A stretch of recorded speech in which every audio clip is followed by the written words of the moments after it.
Hey there everyone, welcome back to another video, and today we are going to be going through the top 5 best Doctor Who stories featuring Peter Davison as the 5th Doctor.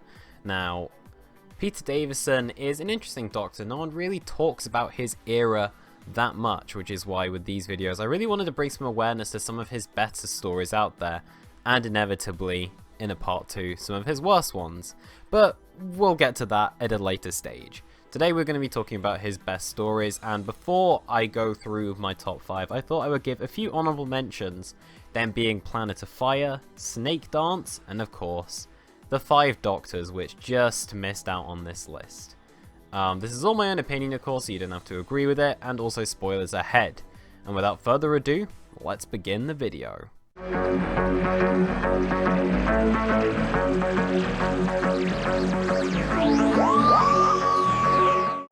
At number 5 we have The Visitation, and this felt like such a breath of fresh air.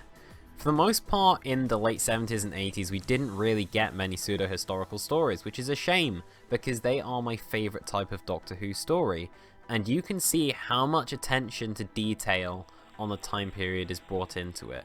The way it links into normal history is really interesting, and it's really well linked as well. I think the production design in this story is fantastic, and you can tell that there's so much attention between the little parts of the history that have gone into this story. I really like Richard Mace in this story. I think he made for a really good side character. I think that the Pteroleptals, and especially their weird android thing, made for really good villains in this one. And overall, just the acting and directing were excellent.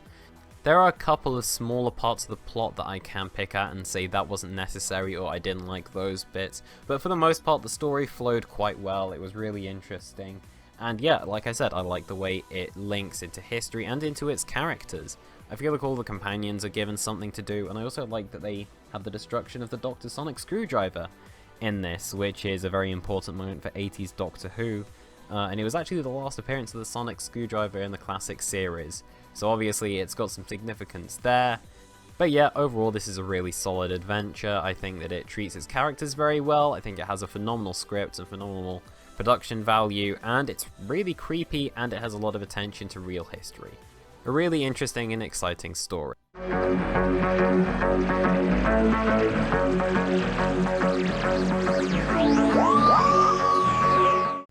Is it weird that I like it when Doctor Who gets really dark and violent? Okay, cool.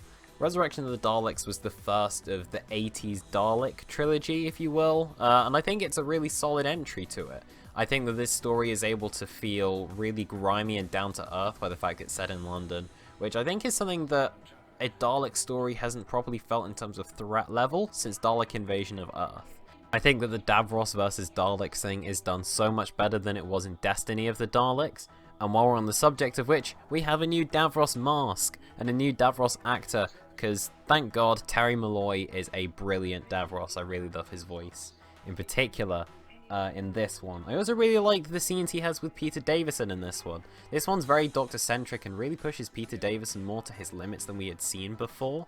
Peter Davison's a weird one. He started out so nice, and then as time went on, he got more and more bold of a character. I think the editing stood out as being really good, the music was pretty solid, and of course the direction was fantastic. It felt really down and grimy, that made us really follow along our characters, which is of course where we go into the violence. This is a dark story that doesn't really hold back. Actions that go wrong have consequences, and characters die. But moreover, we feel something when those characters die, and I feel like this just adds more levity and stakes to the story. I think the plot in this one is really solid, but I think mostly it's its execution that's done really well. We also have the exit of Tegan in this story, which I think is a very realistic way of doing it, and one that I completely bought. So yeah, overall, if you like a dark, grimy Dalek story, this is one of the greater ones out there. I always love seeing the Doctor and Davros interact with each other, and we also get a companion exit along with it. This is what the peak of mid-80s Doctor Who was like, and I really appreciate the story.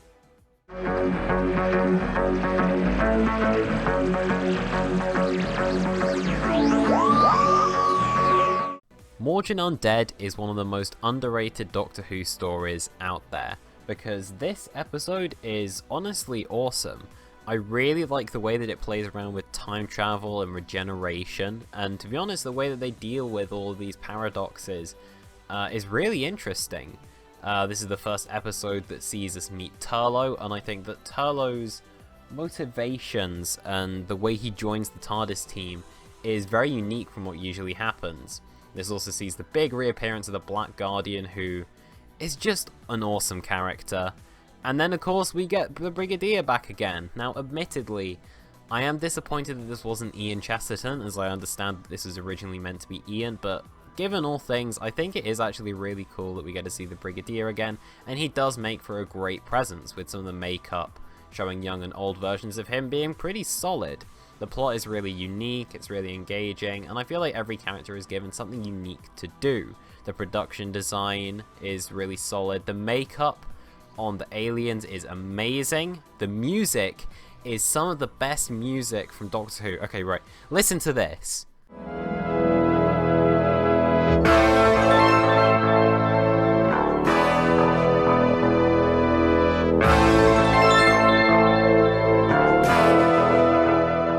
There. Okay, so yeah, the pacing does struggle at some points, but it still delivers as an excellent story about time travel and paradoxes, and in terms of its characters, it just succeeds so well. Which is why Mordrin Undead is not only one of the most underrated Doctor Who stories out there, but also one of the best 5th Doctor stories.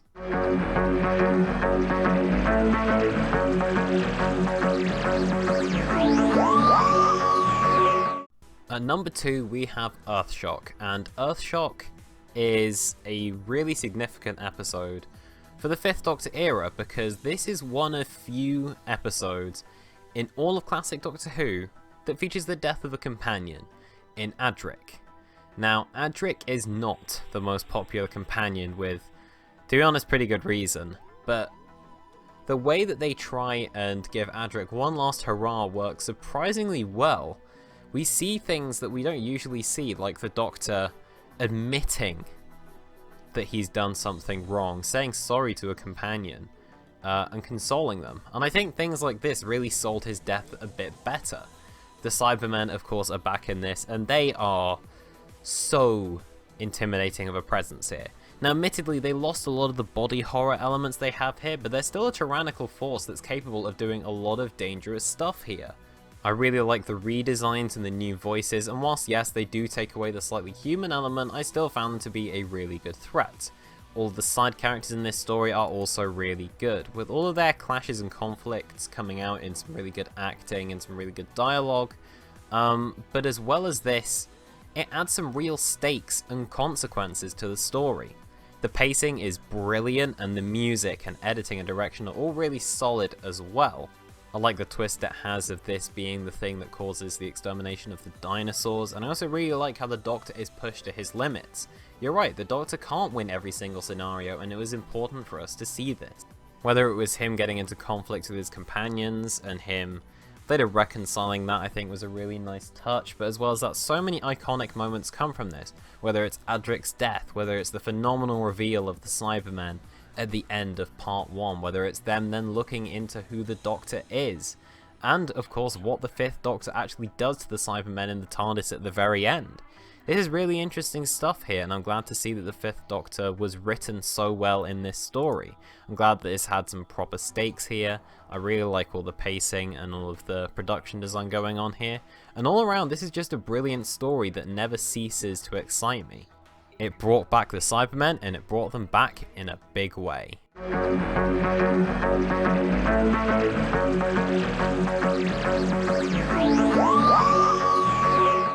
And to absolutely no one's surprise, number 1 is the Caves of Androzani. Now, a lot of questions have been asked to me throughout the course of making this series, and one of them is, which is your favourite Doctor Who episode of all time? And well, it's this one. It's Caves of Androzani. So obviously it's going to be my favourite 5th Doctor story, which is weird because it's also his last one. But with that, we have just an incredible ride of an episode. Now, I've already expressed that I like it when the Doctor is pushed to his absolute limits, and this really is the instance of it. Early on, the Doctor and Peri, who at this point don't really know each other too well, although Big Finish would have you believe otherwise. They're both poisoned. And throughout it, it's just a brutal tale of these two trying to survive and get the hell out of there. And with this, we have so many great moments. Peter Davison gives the best performance he's given out of the whole of the series in one last hurrah that gives us his defining moments. I don't think any Doctor will ever have a moment that's more impressive than him holding back his own regeneration to carry a woman he barely knows back to the TARDIS so that he can administer her the poison and let himself die so that she can live. I honestly don't think there's anything more Doctor-like than this. So right away, it's an incredible regeneration story. But on top of that, we have incredible production value from the on-location shooting, to the sets, to the costumes, and the makeup. It's all top-notch, especially for the time. The acting is all superb, in particular Shara's Jack, who just makes my skin squirm. I think he's a fantastic villain who's phenomenally portrayed. As well as this, every side character is really well developed and they're all in it for themselves, which makes this world seem even more brutal and dark. I think you get the theme with the Fifth Doctor. I like it when this guy is put through a lot of bad stuff. It's willing to go to certain places where certain characters are willing to do pretty much anything, which leads to a breakneck pace and a fascinating plot where you genuinely don't know what's going to happen next. The dialogue is great and overall this story is just thrilling. It said goodbye to the Fifth Doctor in one of the most intense ways possible, and because of that I give it all the credit because I think it deserves it. I think this is the best episode of all of Doctor Who. But there we go, that's all my own opinion. And with that I'm going to end the video here, so thank you so much for watching. Let me know in the comments down below what your favourite Fifth Doctor stories are. And as always, I hope you guys enjoyed this video. If you did, be sure to subscribe, like and comment, and I will see you guys in the next video. Goodbye.